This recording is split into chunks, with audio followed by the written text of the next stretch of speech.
Hi there. Thanks very much. My name is Dominic Mazzoni. I'm a software engineer working on Chrome and Chrome OS accessibility. And today I'm going to talk to you about design and engineering best practices. In particular, I want to tell you if you're going to build a feature or work on some software as part of Chrome OS, how can you make that software accessible to everyone? Accessibility is about inclusion. It's about making sure that everyone in the world is able to use our devices and our software. Um, a lot of people may not have the same abilities. Some people might not be able to see as well. Some might not be able to use their hands, but they need to be able to use our devices too. And thanks to a lot of built-in accessibility features, Chromebooks are already accessible to a lot of people with disabilities. And over time, we're building even more features. And I want to tell you how you can make sure that everything you're building is going to work within that ecosystem. Now, some talks on accessibility will start by stressing what percentage of the population has a disability. And it's true that a number of people, a large percentage of people might identify as having some sort of disability. But I think it's also equally important to stress that sometimes the people who need the most assistance might not be in very large numbers. A very small number of people are totally blind or completely unable to use their hands to type or use a mouse, but they're the ones who need the most assistance in order for things to work. And so it's very important to consider we're not doing this because we're impacting a large number of people. We're doing this because everyone is important, and it's important to cover those edge cases so that it's possible for everyone to use devices and to make things work. So as an overview of what I want to cover today, I'm going to start by talking about the different Chromium OS accessibility features and focus on those that have to interact closely with the rest of the operating system and apps. Then we'll talk about design, and as you're designing a new feature or piece of UI, what to be thinking about. And then last, engineering, and we'll leave some time for questions at the end. So there are a lot of accessibility features. You could broadly group those based on the specific disability that they're addressing. So blindness, low vision, motor, and hearing.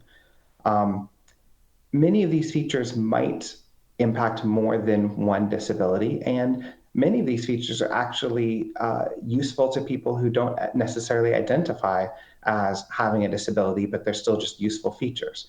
But nevertheless, many of these have been designed with a particular disability in mind. But quite a few of these features work at the level of the entire operating system, and they don't really require any special integration in order to work. So if we eliminate those, we're left with a much smaller set of features. Chromevox, a screen reader for blind users, magnification features and select to speak for low vision, and then switch access and auto click for motor impairments. These are the current 5 features that are shipping on Chromebooks that essentially are going to break if your feature or if your code doesn't get the accessibility APIs right. The other features are just not as tightly integrated. So I want to dive into those into a little bit more detail. So Chromevox is the built-in screen reader for blind users. So when blind users enable this feature, it enables them to essentially have the entire screen described to them using synthesized speech. It works across the whole operating system, so everything on the web, Android apps, built-in system UI, PDF, and the terminal. You can try out Chromevox at any time by pressing Ctrl-Alt-Z. Now, if the synthesized speech is difficult to listen to, that's not the only way to test it. The bar at the top of the screen tells you exactly what's being read out to the user, so you can turn down the volume and read the transcript there. Chromevox is based on the idea that users are going to use the same keyboard shortcuts that anyone would use, like power users. So there's already built-in keyboard shortcuts to access everything on the screen. The only difference is that Chromevox is going to narrate what's happening. But there's a few extra keyboard commands. So on top of that, you'll hold down the search key and press left and right to move around the screen, including to things that aren't focusable. Press search plus space to activate or click on something. And then there's hundreds of other commands available if you press search plus period to open a special Chromevox menu. And there's also ways to interact with the touch screen in a similar way. Chromevox also works with a variety of USB and Bluetooth refreshable Braille displays. So instead of synthesized speech, the same information can be presented in Braille. Another feature is select to speak. This is a more lightweight feature. It's for people who might want text on the screen to be read out loud, but only on demand rather than speaking everything. Another feature is the magnifier. There's actually two modes for this. There's a full screen magnifier and a docked magnifier. So the magnifier can be controlled with the mouse or keyboard, but it also follows the caret and focus. So in this little illustration here, as the user presses the tab key, the magnifier zooms to keep whatever's focused in view. Another feature that's new is switch access. This is designed for people who have very severe motor impairment and can't use a traditional mouse, keyboard, or any other typical pointing device. So if you imagine someone who can only press one or two buttons, and pictured here, there's a girl with a sip and puff and a boy with a button mounted to a wheelchair.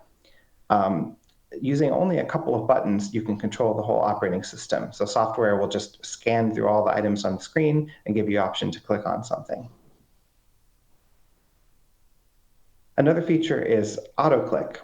And so this allows you to click, drag, scroll, and do other mouse operations, assuming you can use a mouse or some type of pointing device, but where it's difficult to physically click. Now, if you're building a feature, what I want to tell you about is briefly how to think about the approach to designing that feature to make sure that it's going to work for these particular users in mind. The first thing to think about is that there are no average users. So it's very tempting to think about, how is the typical person going to interact with SimUI? But remember that there's a wide range of abilities. So it's not just users with specific disabilities, but a wide range of people who might prefer to use the keyboard, or who might be in a low light situation, or who might be far away from their screen, or might only have one hand available. There's lots of situations where someone might be using a device in a different way. And if you think about all of those cases and make sure that you take those into account, then ensuring things work with accessibility features will be that much easier. Next, try to reuse known patterns. So as an example here, I have the Chrome OS keyboard shortcut viewer UI. And there's some links along the left, labeled popular shortcuts, tabs in Windows, for example. If you're designing a feature like this, what's the purpose of those controls? Another way to think about it is, if you had to implement the functionality using a built-in widget, what would you use? Do that to guide accessibility. And that allows you to design based on intent. So instead of saying something along the lines of, the user clicks on a tab on the left to filter the set of shortcuts, phrase it like this: the user selects one of the tabs to filter the set of shortcuts. That simple change in phrasing makes it a little more clear that essentially you have a list of items, the user is selecting one from the list, and that suggests different accessibility patterns to use. And in fact, that might lead you to look at list box patterns or tab list patterns, and those already have well-established keyboard shortcuts and accessibility guidelines.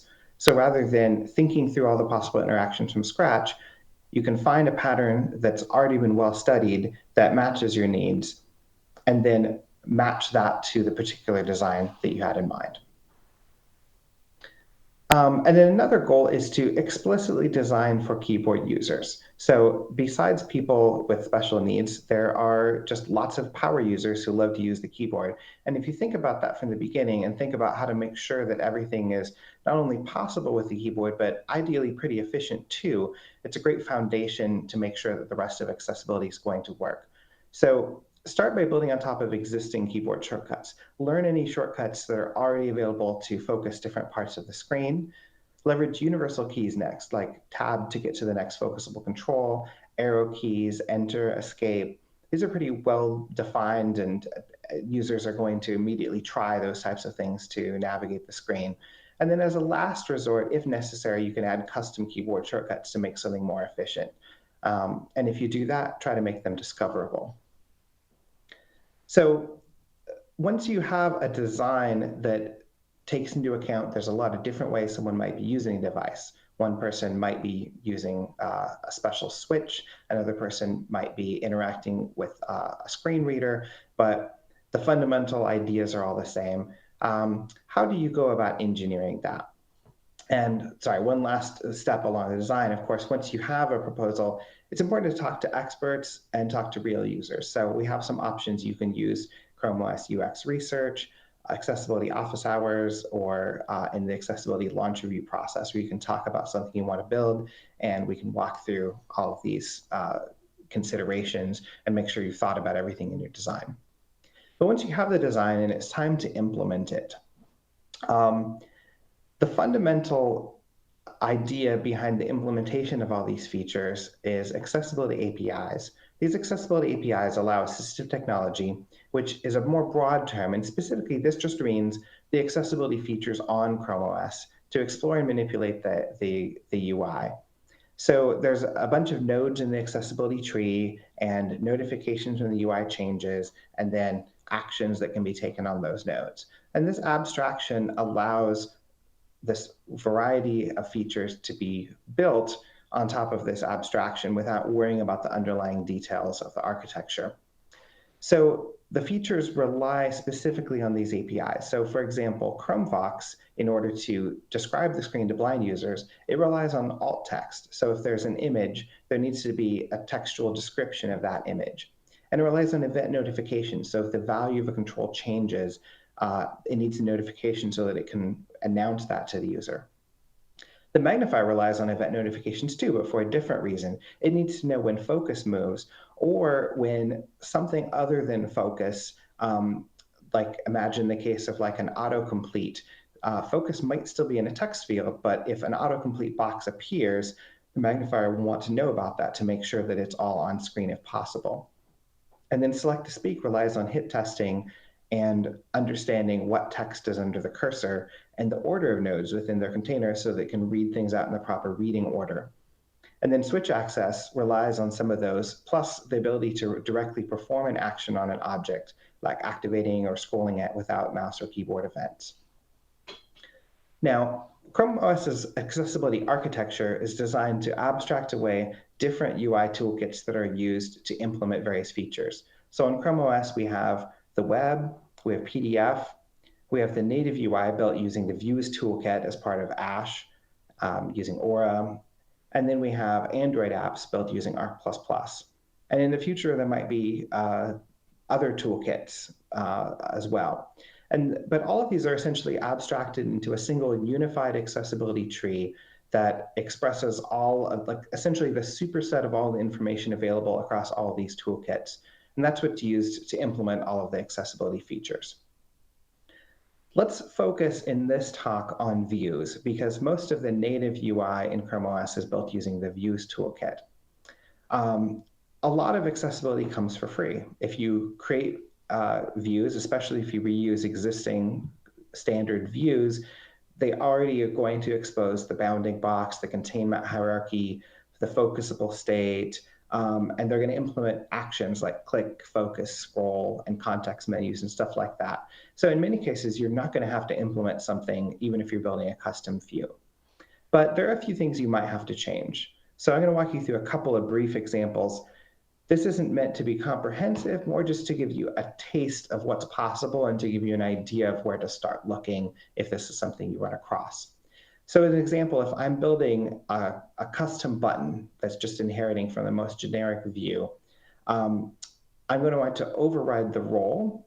You can see in the line of code here, I'm going to get the view accessibility for this view and override the role and give it a role of button. And this just comes from a large list of possible roles. This allows you to reuse existing accessibility patterns.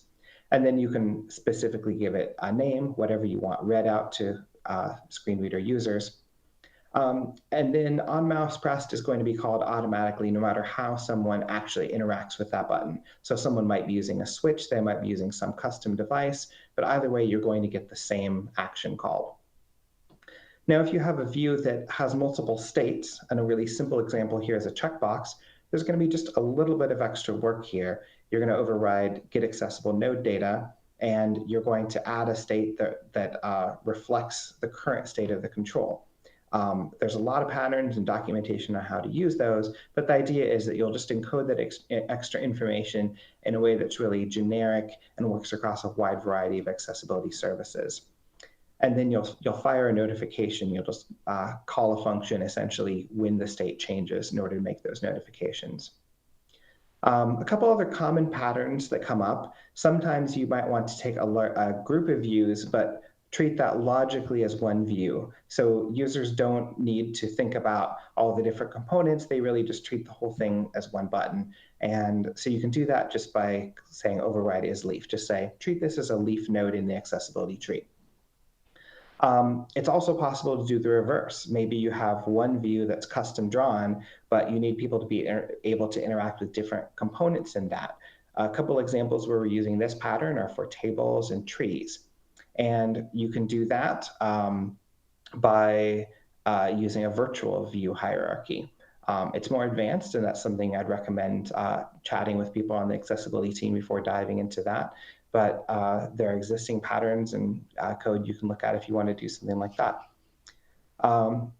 If you do have any questions about any of this, just a reminder, there's a link to Slido at the top. So be sure to throw something in there if this brings up any questions as we go.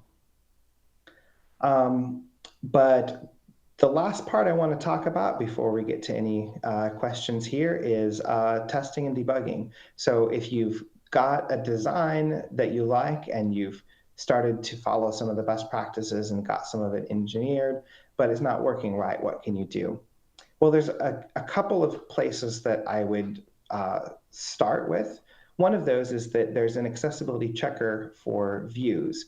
And that runs automatically if you already have test coverage. And it's not going to catch everything, but it's going to catch a lot of common pitfalls and make sure that you're using accessibility APIs correctly.